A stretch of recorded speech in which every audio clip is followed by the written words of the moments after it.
আসসালামু আলাইকুম বরবাদ। কি খবর? রিল দেখতেছেন? দেখেন, আমিও রিল দেখতেছিলাম। হঠাৎ কইরা রিল দেখতে দেখতে এই ভিডিওটা আমার সামনে আসলো। আমাদের একটা ফোন চুরি হয়েছে, আইফোন 13 প্রো ম্যাক্স। সেটা হচ্ছে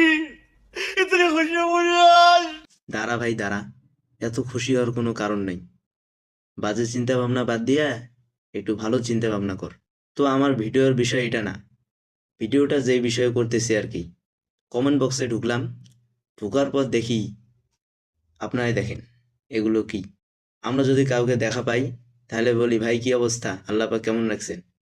তার মুখ দিয়ে বম মারলেও বিরায় না আলহামদুলিল্লাহ, মানে আলহামদুলিল্লাহ ভুলে গেছি। আর এরা দুইজন কি সাহাবের কাজটা করছে, আলহামদুলিল্লাহ আলহামদুলিল্লাহ আলহামদুলিল্লাহ। হায়রে বাঙালি, হায়রে মুসলমান। এই মুহূর্তে আমরা আমাদের একটা ফোন চুরি হয়েছে, আইফোন 13 প্রো ম্যাক্স। আনলক কার অবস্থায় ফোনটা সাথে চুরি ফোন হয়েছে। চুরিছে সেটা আবার আল্লাহ রান্না করে না। অবস্থায়। আর তোরা দুইজন মোবাইল হারাইছে এই বাহানা দিয়া আর কিছু বার করিস না। সঠিক বলেছেন। আর আপনাকে বলছি ভাই, একটু নিজেকে সাবধান রাখেন। আল্লাহ পাক আমাদেরকে যেই কারণে পাঠাইছে, নামাজ কালামটা একটু পড়ার চেষ্টা করি, নাকি বলেন?